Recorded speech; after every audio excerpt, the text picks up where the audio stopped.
We are Steve and Jill.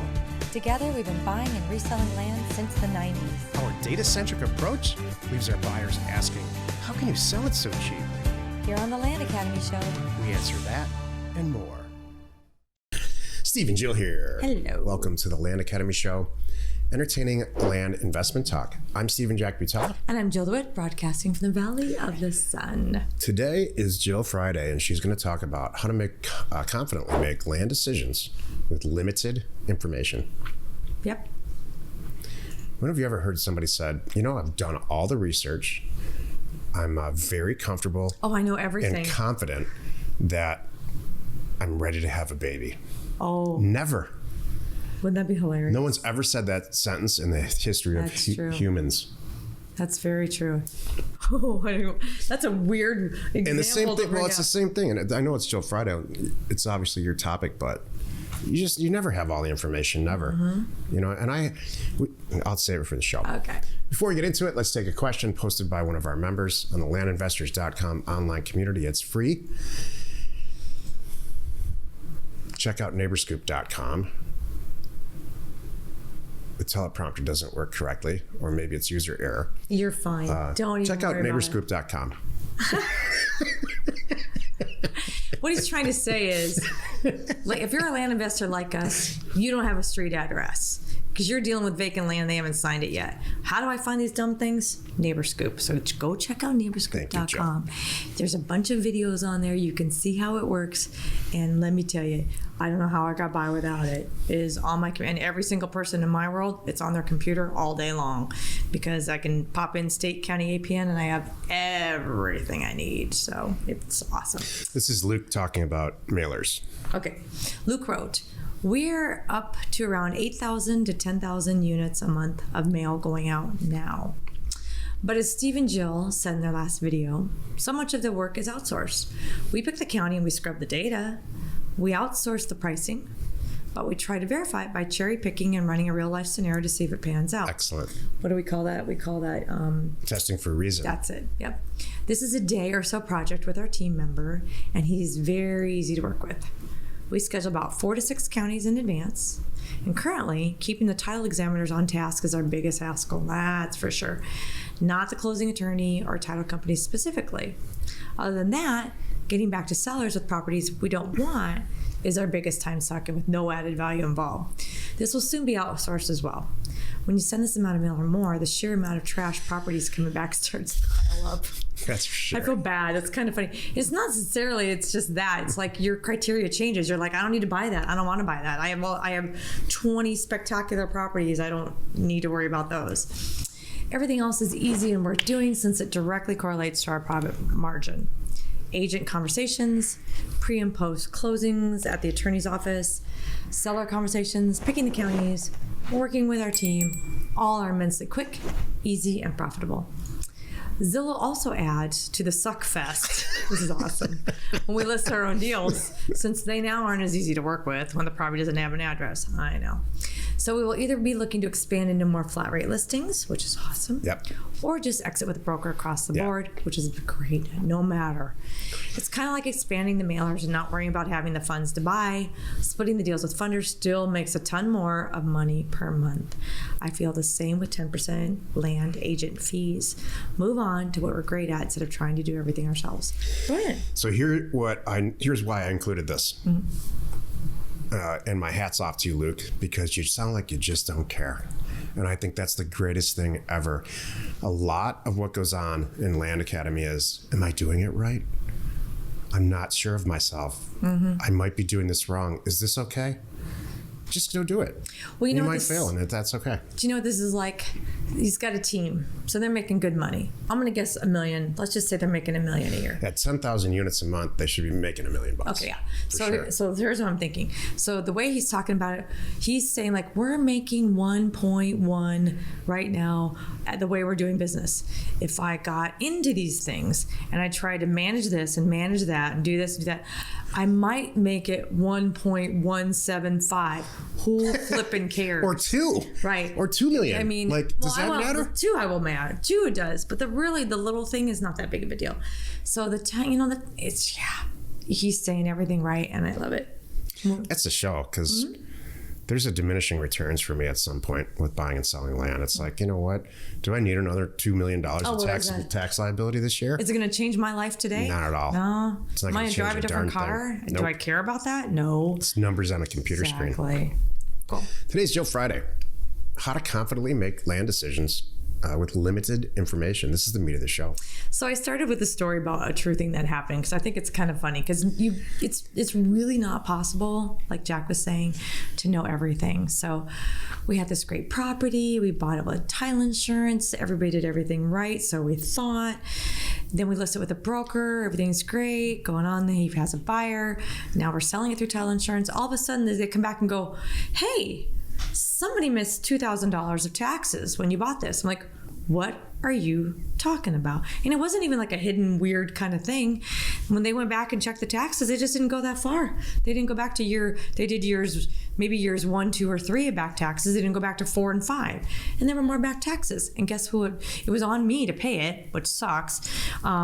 It's technically the title agent's fault who did it on the buy side, but eventually I had to let that go. That's a whole nother show. But anyway, my point is, you're not going to know everything, and and even title companies, very solid, strong, big, established Chicago title, they're going to make mistakes too. You do the best you can. So I'm telling you that story so you feel confident. I want you to feel like, hey, if they can make a mistake, then I know I can make a mistake. Nobody's perfect. Yeah.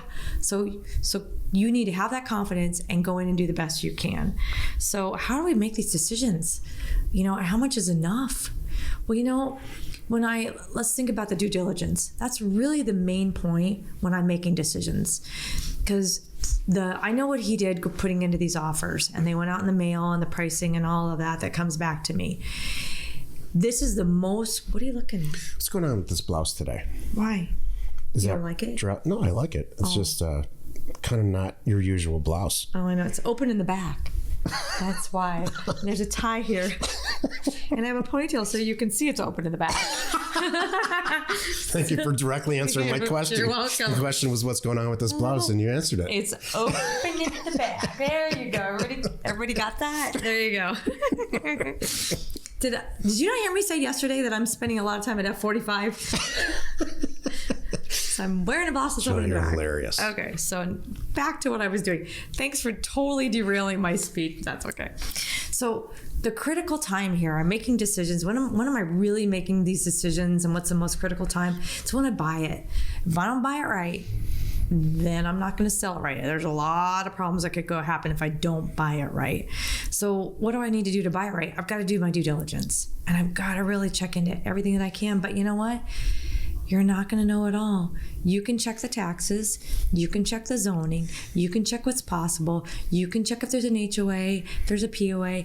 You know how to check if they're alive and the right people are signing. You know how to check, acreage. You know about that. I'm thinking about, what am I running through? In my head, I'm running down the list of 6 A's. And you Land Academy members, you know what the 6 A's are, the things you need to look at to make sure you don't make these mistakes. Do I want you to have 25 A's or a 25 list? No. Do I want you to go and make sure that the person who owned it 3 times ago on a title search didn't owe child support anywhere just in case that pops up? No. I mean, you should have 50 to 60, you said 70% in the topic, of feel that good about it, that and the biggest thing that you know about, that you should move forward. And the biggest thing that you should have locked in your head is price, because that will account for everything. If you do what we do and how we tell you, I want you to buy it right. I know how much money you can make on this. Then if there's some little hiccup, like my hiccup, where there was an extra $2,000 in back taxes that nobody caught, and then I had to pay for, which wasn't right, but it was fine. Why? Because I had $50,000 of profit baked into it. That's okay. So as long as you, like I said, go through those 6 A's, please don't spend a week on it. I want you to get that down to 15 minutes. Maybe 15 minutes on day 1, and you love it. And it goes to your day 2 due diligence, because now you got your phase 2 due diligence. Not day 2. Not day 2, excuse me. Phase 2 due diligence, which is, all right, I need to check zoning. I think there was a mobile on it. I got to find out about if there's some utilities here, because that could be awesome. And then this and this, fine. Now on the, you're spending a little more time on that, but you just do the best you can and you move forward. Don't get hung up, because you'll be sitting around not getting deals done, hung up, trying to perfect it, and it's not possible. We've all had people in our lives, or have people in our lives, maybe they're employees, maybe you're married to them, maybe they're your parents, who are perfectionists. And they have a real tough time when things don't go the way that they think that they should go. This is incredibly unhealthy. They'll say things like, well, last week you told me to do it this way. Yeah, that was last week. This is this week.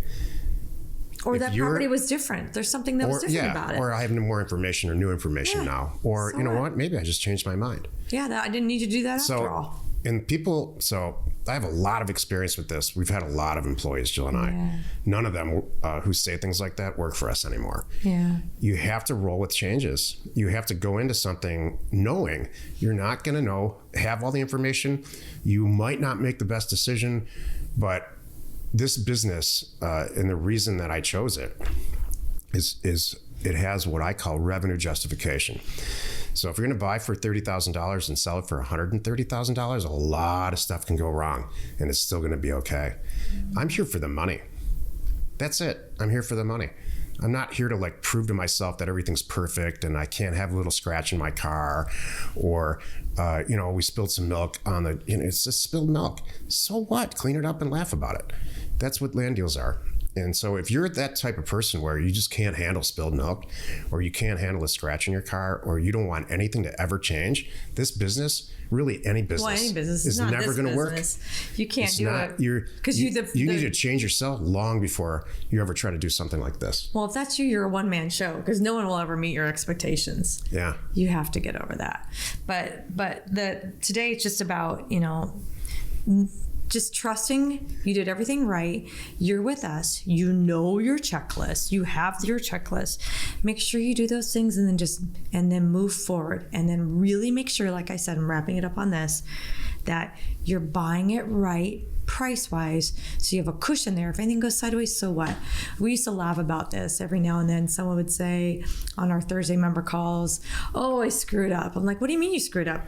Well, I didn't double my money. All right, well, how much did you make? Oh, I made 80%. I'm like, on what planet is that screwing up? No, but you said I always supposed to double money. I'm like, knock it off. Hold on a moment. In no other world can you do that. So what? You made some mistakes and you only made 80% of what you bought it for. Big deal. You did everything right. Move on. That's awesome. Happy you could join us today. 5 days a week. You can find us here on the Land Academy Show. Join us next week for another interesting episode. You are not alone in your real estate ambition. Right? Man, I have so much experience with perfectionists. It just makes me sad. Yeah, I know. I really don't understand that. How disappointed. Yeah, scroll through that. I'm not going to read that. Y'all good. Keep How disappointing must it be? Yeah. To just, if you want, you just must be upset all the time, because stuff never goes the way you want, Right. I agree. We are Jack and Jill. Information and inspiration to buy undervalued property. We hope you find our content valuable, and we appreciate your support. If you have not already, please check out our channel and hit the subscribe button. And your comments and suggestions help us to create the content you're here for. Hitting the like button helps to support our channel's algorithm and gauge your interest for future shows.